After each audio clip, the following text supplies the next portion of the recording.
The Great Hall of the Galactic Council had never been so quiet. For 12,000 years, this chamber had witnessed the rise and fall of empires. It had seen treaties signed and wars declared. But today, something different filled the air. Today, there was shame. Admiral of the Dominion stood at the center of the chamber. He was a massive creature, standing nearly 8 feet tall with thick skin and 4 eyes that usually glowed with fierce pride. But now those eyes stared at the floor. He could not bring himself to look at the representatives of the 37 species who filled the seats around him. The humans had won the war. It was the year 2847 by Earth's calendar. Just 6 months ago, the Galactic Council had voted to attack humanity. The decision had been unanimous. Every species had agreed that Earth needed to be conquered. The humans were growing too fast, spreading too quickly across the stars. They needed to be stopped before they became a real threat. The Council had expected an easy victory. Humanity had only been traveling among the stars for 300 years. They were bobbies compared to the ancient civilizations of the Council. Their fleet numbered only a few hundred ships, while the Council commanded millions of warships across the galaxy. But the Council had made a terrible mistake. They had not understood what humans truly were. Commander Lisa Monroe had led the final battle against the Council fleet. She was a woman of average height with short brown hair and eyes that had seen too much death. She had joined the military at 18 and had spent her entire adult life preparing for a war that everyone hoped would never come. When it came, she was ready. The Council fleet had surrounded Earth with 10,000 warships. They had expected humanity to surrender. Instead, Lisa Monroe had led a desperate attack that no sane military commander would ever attempt. She had taken her cruiser, the Defiant Hope, straight into the heart of the enemy formation. Her crew had thought she was crazy. Her officers had questioned her orders. But Lisa had seen something that others missed. The Council ships were too confident. They had spread out, leaving gaps in their formation that a smaller, faster ship could exploit. The Defiant Hope had weaved through the enemy fleet like a dancer. It had used the debris from destroyed ships as cover, hiding behind wreckage, and then striking from unexpected angles. When Council commanders tried to target them, Lisa had already moved to a new position. The battle lasted for 18 hours. By the end, the Defiant Hope was barely holding together. Half the crew was dead. The engines were failing. Life support was running on backup power. But they had reached Admiral's flagship. Lisa had led the boarding party herself.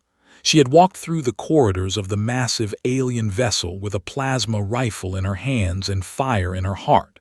The guards had tried to stop her. They had failed. She had found Admiral on his command bridge, surrounded by his officers. He had looked at her with all 4 of his eyes, expecting to see fear in this small human female. Instead, he had seen something that chilled his blood. He had seen determination. "You will surrender," Lisa had told him. Her voice was calm, almost peaceful. "You will order your fleet to stand down, and you will sign whatever treaty we put in front of you." Had laughed. Even with enemies on his bridge, he could not believe that a human was giving him orders. "And if I refuse?" Lisa had smiled. It was not a pleasant smile. "Then I will kill everyone on this ship, starting with you, and find someone else to sign the treaty." She had meant it, could see that clearly. This human woman would burn the entire galaxy down before she surrendered, and suddenly he had understood why the Council had lost. Humans did not give up. They did not accept defeat. They would fight until their last breath, and then they would find a way to keep fighting even after that. The Treaty of Mars had been signed 3 days later. The Council had given 17 star systems to human control. They had agreed to pay reparations that would cripple their economy for generations, and they had promised to never attack humanity again. But promises made in defeat were often broken. Now, 6 months after the war, the Council met in secret on a hidden world called Prime. This planet was not on any official maps. Only the highest members of the council knew it existed. It was a place where dark decisions were made, far from the eyes of ordinary citizens. High Counselor called the meeting to order. He was an ancient reptilian creature from the Empire, one of the oldest civilizations in the galaxy. His scales were dark green, almost black, and his eyes held the cold wisdom of centuries. "We have gathered here to discuss the human problem," he said. His voice echoed through the dark chamber. "Our military has failed. Our fleets have been humiliated. We cannot defeat humanity in open warfare." The representatives shifted uncomfortably. No one wanted to admit that smaller, younger species had beaten them so badly. Ambassador of the rose to speak. Her species was known throughout the galaxy for their telepathic abilities and their cunning minds. She was tall and thin, with skin that seemed to shimmer in the dim light. "If we cannot defeat them in battle," she said, "then we must defeat them in other ways. We must hunt them in the shadows. We must kill their leaders, their heroes, their minds. We must break their spirit piece by piece." The chamber fell silent. What proposed was assassination. It was murder. It was against every law and treaty the Council had ever signed. But desperation made beings do terrible things. Counselor of the Mechanical Collective spoke next. His voice came from a small box mounted on his chest, translating his electronic thoughts into words. "You propose a shadow war, a campaign of terror against the humans." "I propose survival," replied. "The humans are dangerous. They adapt faster than any species we have ever encountered. They feel no fear. If we allow them to grow stronger, they will eventually destroy us all." High Counselor listened to the debate that followed. Some argued that the plan was too risky. Others said it did not go far enough. But in the end, the vote was held. 29 species voted in favor of the Shadow Campaign. 8 abstained, too afraid to support it but also too afraid to oppose it. None voted against. The hunt for humanity had begun. In the weeks that followed, assassins were dispatched across the galaxy. They were the best killers that money and power could buy, shapeshifters who could wear any face, telepaths who could kill with a thought, warriors who had never failed a mission. Their targets were the heroes of the human war, the commanders who had led the fight, the scientists who had developed new weapons, the politicians who had inspired their people to resist. One by one they would all fall, or so the Council believed. They had not yet learned the most important lesson about humanity. Killing a human only made the others angry, and an angry human was the most dangerous thing in the universe. Lisa Monroe had always dreamed of a simple life. After 20 years of military service and a war that had nearly destroyed humanity, she wanted nothing more than peace. She bought a small farm on the colony world of New Virginia and tried to forget about the battles she had fought. The farm was beautiful. Rolling hills covered with golden wheat stretched as far as the eye could see. The sky was a perfect blue, with 2 small moons that rose together every evening. Lisa spent her days working the land and her nights sitting on her porch, watching the stars. For 3 months she was happy. Her nearest neighbor was an old man named Pete. He had lived on New Virginia for 40 years and knew everything about farming. Every Sunday, he would walk over to Lisa's farm with a fresh apple pie and stories about the old days. Lisa looked forward to those visits. Pete reminded her of her grandfather who had died when she was young. He was kind and gentle, with a warm smile and eyes that crinkled when he laughed. On a Tuesday afternoon, Pete came to visit. This was unusual because he always came on Sundays. Lisa was working in her barn when she heard footsteps behind her. She turned and saw Pete standing in the doorway, but something was wrong. Pete always knocked before entering.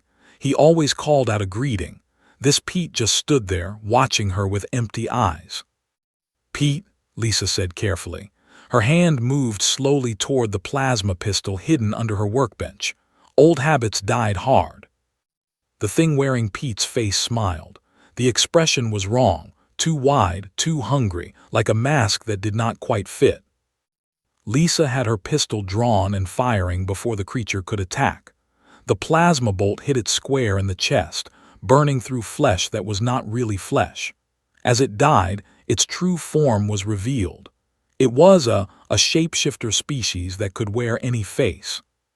The creature collapsed into dust, leaving nothing behind but the faint smell of burnt meat. Lisa stood over the remains for a long time. Her hands were shaking, though she did not realize it. The piece she had found was gone now, burned away like morning mist. She activated the communication implant in her head and called the one person she knew she could trust. "Danny," she said when Daniel Cooper answered, "they're coming for us." Daniel had served as Lisa's second in command during the war. He was a tall man with broad shoulders and a face that always looked tired. After the war, he had taken a job as a security consultant on Earth, helping to prepare humanity's defenses against future threats. When he received Lisa's call, he was in the middle of a meeting with 3 senators. He excused himself immediately and found a private room. "How many?" he asked. "One so far, shapeshifter, professional work." Daniel closed his eyes. He had warned the government that the council would seek revenge. He had written reports, given presentations, practically begged for better security for war heroes. No one had listened. They all thought the war was over. "I'm coming to you," he said. "Don't trust anyone until I get there. Not your neighbors, not the local police. No one." Lisa looked out the window of her barn at the peaceful fields that surrounded her home. Somewhere out there, the real Pete was probably dead, killed so that an alien monster could wear his face. "Hurry, Danny," she said quietly. Over the next 2 weeks, the killings began in earnest. Captain Sam Henderson, who had led the assault on a council supply depot, was poisoned at a restaurant on Earth. The toxin was something human doctors had never seen before. He died in minutes, his body convulsing as his organs shut down one by one. Lieutenant Maria Santos, a pilot who had destroyed 12 enemy warships during the final battle, was killed when her transport shuttle exploded. The investigation found evidence of sabotage, but the saboteur was never caught. Dr. Park, the scientist who had developed the shield technology that had saved countless human lives, was found dead in his laboratory. His throat had been cut with surgical precision. There were no witnesses and no evidence. 11 more deaths followed. Soldiers, scientists, engineers, and commanders. All of them had played important roles in winning the war. All of them were murdered in ways that left no trace of the killers. The media called it the Shadow Purge. Fear spread across human space like a disease. People who had celebrated victory just months ago now looked over their shoulders constantly. War heroes went into hiding. Scientists refused to work alone. The joy of winning had turned to ash in everyone's mouth. President addressed humanity from the steps of the United Earth Parliament building. She was a small woman with hair and a spine of steel. She had led humanity through the darkest days of the war, and she would lead them through this new darkness as well. "The Galactic Council believes they can defeat us through terror," she said, her voice broadcast to every human settlement in the galaxy. "They believe that by killing our heroes they will make us afraid. They will make us weak. They will make us surrender." She paused, letting her words sink in. "They are wrong." Behind her stood a group of war veterans, including Lisa Monroe and Daniel Cooper. They had come out of hiding to stand with their president, to show humanity that fear would not win. "We did not defeat the greatest military force in the galaxy by being afraid," President continued. "We won because we refused to give up, because we stood together, because we fought for each other." Her voice grew harder, colder. "To those who hunt our people in the shadows, hear me now. We will find you. We will stop you. And we will make you regret ever thinking that humanity could be broken." The speech was met with cheers across human space, but Lisa Monroe did not cheer. She stood quietly, watching the crowd, thinking about the battles to come. The council had made a terrible mistake. They thought that killing humans would destroy their spirit. Instead, it had only awakened something dangerous, something that had been sleeping since the war ended. Humanity's rage was awake now, and it would not rest until justice was done. Daniel Cooper stepped up beside her. "What are you thinking?" he asked quietly. Lisa looked at him with eyes that had gone cold and hard.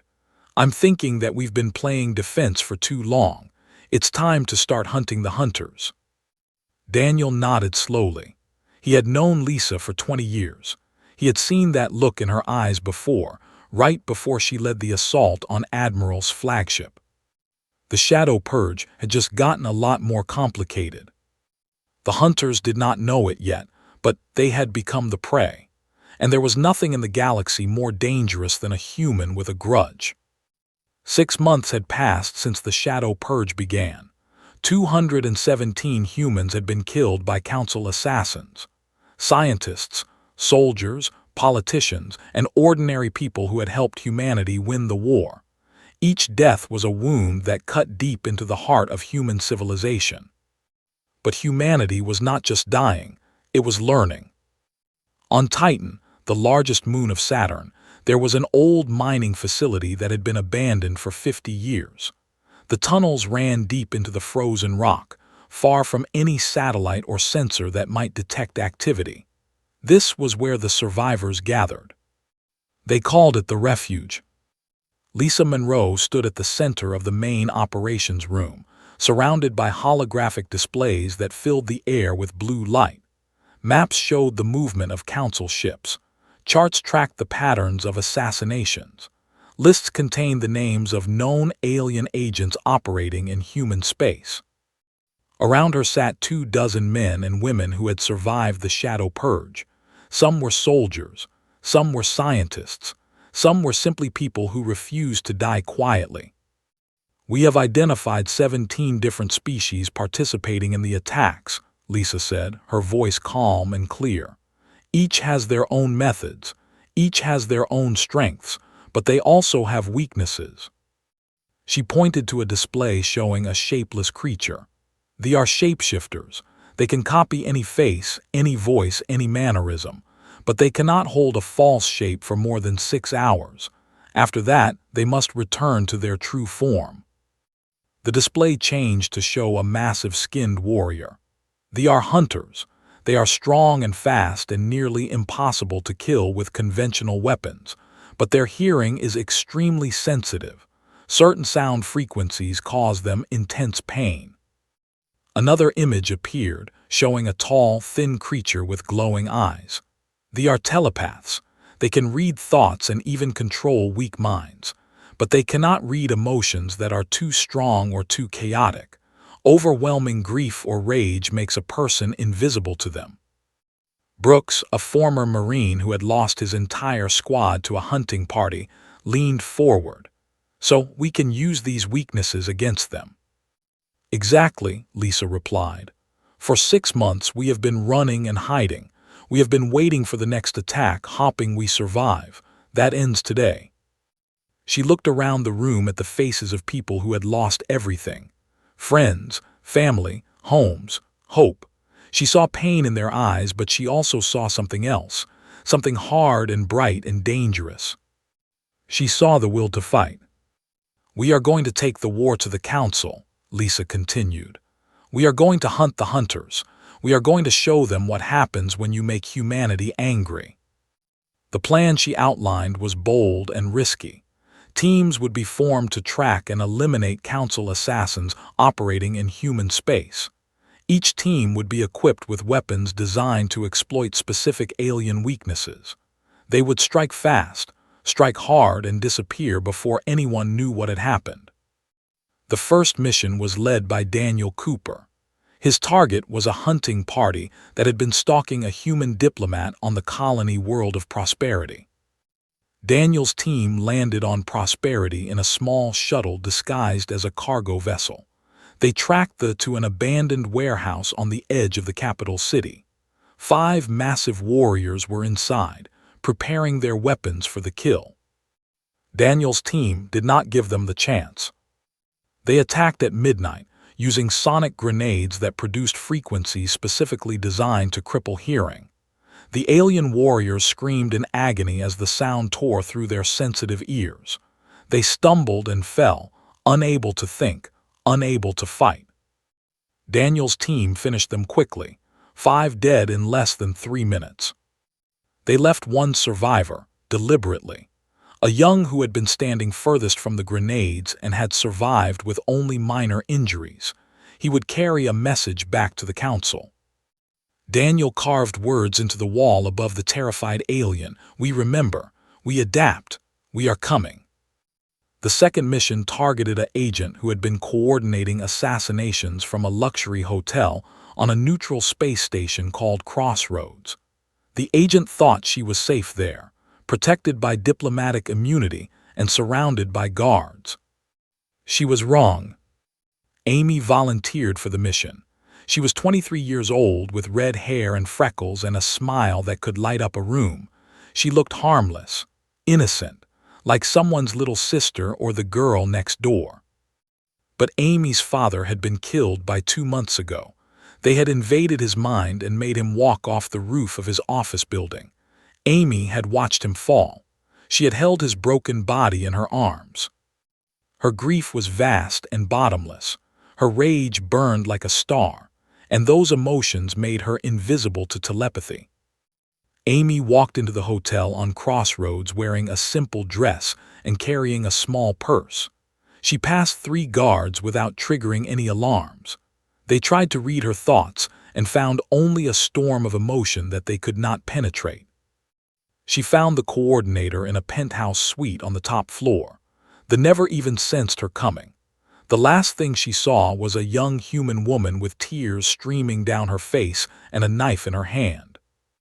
Amy left her own message, written in the coordinator's blood, "Your turn." Word of the human counterattack spread quickly through council networks. For the first time since the Shadow Purge began, the hunters felt fear.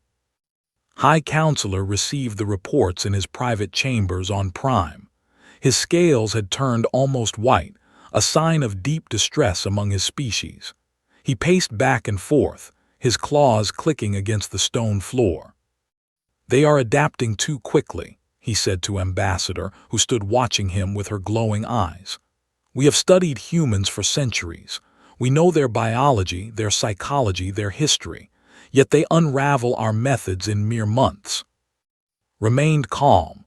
Her telepathic mind touched the edges of thoughts and found only fear and confusion. This pleased her. Fear made beings easier to manipulate. "Perhaps we should change our approach," she suggested carefully. Spun to face her, his eyes blazing with desperate anger. "Change our approach? We have committed everything to this campaign. We have awakened sleeping agents across the galaxy. We have called in debts that were owed for. We have united species that have been enemies since before humans existed. We cannot simply stop now." "I am not suggesting we stop," replied smoothly. "I am suggesting we escalate. We have been hunting individuals. Perhaps it is time to think bigger." The High Counselor stared at her. "What do you mean?" "I mean that killing one human at a time is not working. They simply become more determined, more dangerous." Paused, letting her words sink in. "Perhaps we need to kill many humans at once. Perhaps we need to destroy one of their worlds." The chamber fell silent. What proposed was genocide. It was a war crime beyond anything the Council had done before. It would violate every treaty, every agreement, every principle that held galactic civilization together. But was desperate, and desperate beings made terrible decisions. "Do it," he said finally, his voice barely above a whisper. "Choose a target, destroy it. Let them see what happens when they challenge the masters of the galaxy." Smiled, it was not a pleasant expression. "As you wish, High Counselor." On Titan, in the depths of the refuge, Lisa Monroe had no idea what was coming. She was celebrating the success of their first counterattacks, allowing herself a moment of hope. That hope would not last long. New Virginia was a beautiful world. Green forests covered the northern continents. Golden wheat fields stretched across the southern plains. 3 million people called it home, building farms and cities and lives far from the crowded worlds of the inner colonies. Lisa Monroe had loved that world. Her small farm had been nestled in a valley between two gentle hills. She had planted apple trees there and watched them grow. She had imagined spending the rest of her life in that peaceful place. She never got the chance. The Council fleet arrived without warning. 50 warships emerged from hyperspace in perfect formation, their weapons already charging. The Colonial Defense Force tried to respond, but they had only 3 small patrol vessels. They were destroyed in the first 30 seconds. Then the bombardment began.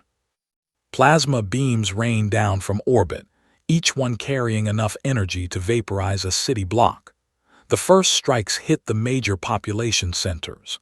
The capital city of New Hope was gone in minutes, along with 200,000 people who never even knew what was happening. The smaller towns were next, then the farms, then the forests. In 12 minutes, New Virginia was dead. 3 million people reduced to ash and glass and memory. Lisa learned about the attack while aboard a transport ship heading for Earth. The news came through as a priority broadcast that interrupted all other communications. A young officer appeared on the screen, his face pale with shock. "This is an emergency announcement," he said, his voice shaking. "Colonial world New Virginia has been destroyed by orbital bombardment. Preliminary estimates suggest no survivors. Repeat, no survivors." The transport's common room fell silent. People stared at the screen, unable to process what they were hearing. Some began to cry. Others simply sat frozen, their minds refusing to accept the truth. Lisa did not cry. She did not move. She stood perfectly still, her hands clenched at her sides, and let the news wash over her. Her farm was gone. Her apple trees were gone. The peace she had hoped to find was gone. 3 million innocent people were gone. All because the Council could not accept losing a war. Daniel Cooper found her an hour later in the cargo hold. She was sitting on a crate in the darkness, staring at nothing. He had searched the entire ship looking for her. "Lisa," he said softly, approaching carefully. He had known her for 20 years. He had never seen her like this. She turned to face him, and Daniel took an involuntary step backward. He had served beside Lisa through the bloodiest battles of the war. He had seen her face impossible odds without showing any fear, but he had never seen her look like this. Her eyes were empty, cold, like windows into a void where nothing lived.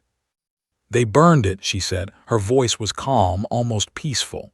"They burned everything, the fields, the houses, the children playing in the streets." "I know," Daniel replied quietly. 3 million people, Danny. They weren't soldiers. They weren't threats. They were families just trying to live their lives. She stood up slowly, her movements deliberate and controlled. When she spoke again, her voice had changed. It was harder now, sharper, like a blade being drawn from its sheath. "We are going to end this. Not the shadow purge, not the assassinations, all of it. We are going to destroy the Council." Daniel looked at her for a long moment. What she proposed was impossible. The Council controlled most of the galaxy. They had fleets that numbered in the millions. Even with the victories they had won in the war, humanity was still vastly outnumbered. But Daniel had learned long ago never to bet against Lisa Monroe. "How?" he asked simply. "We hit them where they live. Prime. The Council's secret capital. We take their leaders and we put them on trial for what they have done." The plan that emerged over the following weeks was the most ambitious military operation in human history. It required resources that humanity barely possessed and alliances that seemed impossible to achieve. but humans had always been good at doing the impossible. The first step was gathering intelligence. They needed to know everything about the Council's defenses, their command structure, and the exact location of their leadership. Brooks led a team into Council territory, posing as smugglers and criminals. They spent 3 months in the lawless regions of space, making contacts with beings who had information to sell. Slowly, they pieced together the puzzle of Prime. The second step was building alliances. Not all species in the Council supported the Shadow Purge. Some had voted against it in secret, terrified of what would happen if humanity discovered the truth. These species were approached carefully and offered protection in exchange for their help. There were a peaceful species of traders who had been bullied by the Council for centuries. They agreed to provide ships and supplies for the attack. The Hive was a collective intelligence that had been enslaved by the Council generations ago. They offered their vast computational abilities to coordinate the assault. Other species joined as well: the oppressed, the forgotten, the ones who had dreamed of freedom but never had the strength to fight for it alone. The third step was the attack itself. Lisa Monroe stood on the bridge of her flagship, the Rising Dawn. Around her, 2,000 ships hung in the darkness of space. Human vessels flew alongside alien craft, united by a common purpose. For centuries, Lisa said, her voice broadcast to every ship in the fleet, the galaxy has been ruled by fear. The Council built their empire by crushing anyone who dared to challenge them. They conquered, they enslaved, they destroyed. She paused, looking out at the stars that had witnessed so much suffering. When they came for humanity, they expected us to bow. They expected us to beg for mercy. Instead, we fought. We won. And when they could not accept their defeat, they came for us in the shadows. They killed our heroes. They burned our worlds. Her voice grew stronger, filling with a cold fire that made even hardened warriors shiver. Today, we show them what it truly means to face humanity. Today, we do not fight for survival. We fight for justice. We fight for the 3 million souls of New Virginia. We fight to ensure that no species ever again lives in fear of the Council's cruelty. She turned to her navigation officer. Set course for Prime. All ships, engage hyperspace drives on my mark. The fleet waited in perfect silence. 2,000 ships, ready to jump across the galaxy and face the greatest military power that had ever existed. Lisa Monroe took a deep breath. She thought of her farm on New Virginia. She thought of the apple trees she had planted. She thought of the peace she had wanted and the war she had been given instead. Then she gave the order. Mark! 2,000 ships vanished into hyperspace, leaving nothing behind but empty darkness. The final battle had begun. The Battle of Prime began at dawn. The human fleet emerged from hyperspace in perfect formation, their weapons already charging. The Council's defensive forces scrambled to respond, but they were caught completely off guard. In 12,000 years, no one had ever dared to attack the Council's secret capital directly. The first wave of human fighters swept through the orbital defense platforms like a storm of fire and steel. Plasma beams cut through shields that were supposed to be impenetrable. Missiles found gaps in armor that was supposed to be invincible. On the bridge of the Rising Dawn, Lisa Monroe directed the assault with calm precision. Around her, officers coordinated attacks with their alien allies, their voices steady despite the chaos of battle. "Squadron, target the communication arrays," Lisa ordered. "We need to cut off their distress signals. Hive, jam their sensors. I want them blind and deaf." The Council fleet fought back desperately. They outnumbered the attackers 3-1, and their ships were larger and more heavily armed.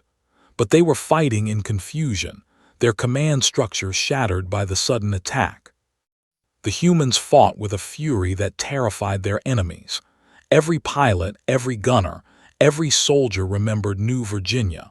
They remembered the 3 million people who had died because the Council could not accept defeat. They fought not for victory, but for vengeance. Daniel Cooper led the ground assault. His punch through the atmosphere of Prime, dodging anti-aircraft fire that filled the sky with deadly light. Behind him, 50 more carried human Marines who had trained for months for this moment. They landed in the central plaza of the Council's capital city. The buildings around them were ancient and beautiful, built from crystal and stone that had stood for. Daniel did not care about their beauty. He cared only about the creatures hiding inside. "Move out," he ordered. "The council chambers are 3 blocks north. We take them fast, we take them hard, and we do not stop until we have the leadership in chains." The Marines advanced through streets that had never known war. Council guards tried to stop them, but they were administrators and bureaucrats, not soldiers. They fell before the human assault like wheat before a scythe. High Counselor received word of the attack while eating breakfast in his private chambers. His aide burst through the door, pale and trembling. "High Counselor," the aide gasped, "the humans are here. They have broken through the orbital defenses. They are in the city." Dropped his cup, spilling dark liquid across the table. "Impossible. No one knows the location of Prime." "They know, High Counselor, and they are coming for you." Ran. He abandoned his dignity, his pride, everything he had built over centuries of political maneuvering. He ran through secret passages that only the highest members of the council knew existed. He would escape. He would rebuild. He would have his revenge. He found Daniel Cooper, waiting for him at the end of the passage. The human was covered in blood and dust, his armor scorched from plasma fire. He held a rifle in his hands and stood blocking the only exit. Behind him, more human soldiers waited with weapons raised. "Going somewhere?" Daniel asked calmly. Scales went completely white. He fell to his knees, all strength draining from his ancient body. "Please," he whispered, "we can negotiate. We can give you anything you want. Wealth, territory, power." Daniel walked forward until he stood directly over the cowering alien. He thought of the people who had died in the Shadow Purge. He thought of New Virginia burning. He thought of his friends who had been murdered simply for being human. "You have nothing we want," he said, "except justice." The trial of the Galactic Council was broadcast to every inhabited world in the galaxy. For 3 weeks, evidence was presented of their crimes. The assassinations, the secret votes, the burning of New Virginia, countless other atrocities stretching back thousands of years. Species who had suffered under council rule watched with tears in their eyes. They had never believed they would see this day. They had never imagined that the masters of the galaxy could be brought so low. Lisa Monroe delivered the final verdict. She stood before the assembled prisoners in a courtroom that had been built specifically for this moment. Her voice was broadcast across the stars. "The Galactic Council is hereby dissolved," she announced. "Its members are sentenced to exile on prison worlds, where they will spend the rest of their lives. Their assets will be distributed among the species they have oppressed." She paused, looking at and all the others who had voted to destroy humanity. They sat in chains, broken and defeated, unable to meet her eyes. "You thought you could break us," Lisa continued. "You thought that by hunting us in the shadows you would make us afraid. You thought that by burning our worlds you would make us surrender." Her voice hardened into steel. "You were wrong." She turned to face the cameras that carried her words to every corner of the galaxy. "Let this be a lesson to anyone who might follow in the Council's footsteps. Humanity does not forget. Humanity does not forgive. And humanity never stops fighting for what is right." In the years that followed, a new order emerged in the galaxy. The species that had been oppressed by the Council formed a federation based on equality and mutual respect. There were no masters and no slaves. There were only partners, working together to build a better future. Humanity, once dismissed as primitive newcomers, became leaders and protectors. They had earned that role not through conquest but through sacrifice. They had bled for the freedom of beings they had never met. Lisa Monroe retired again, this time to a small house in the mountains of Colorado on Earth. She planted apple trees in her backyard and watched them grow. On clear nights, she would sit on her porch and look up at the stars, thinking about everyone who had been lost along the way. Daniel Cooper visited her often. They would drink coffee together and talk about old times, about friends who had died, about battles they had fought, about the strange journey that had brought them from soldiers to saviors of the galaxy. "Do you think it was worth it?" Daniel asked her once. "All the fighting, all the death, all the pain." Lisa looked out at her apple trees, their branches heavy with fruit. Beyond them, the mountains stretched toward a sky that held more hope than she had ever imagined possible. "Ask me that question in 100 years," she said. "When the children of New Virginia's survivors are building homes on new worlds, when the species we freed are thriving, when no child in the galaxy goes to bed afraid of being conquered."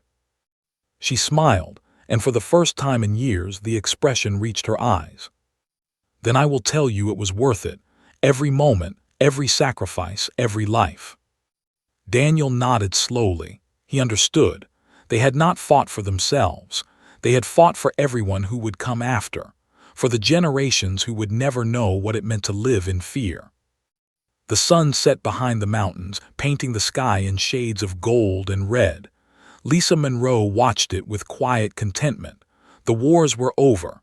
The hunters had become history, and humanity had found its place among the stars. Not as conquerors, not as victims, as protectors of all who could not protect themselves. And that, Lisa thought, was worth any price.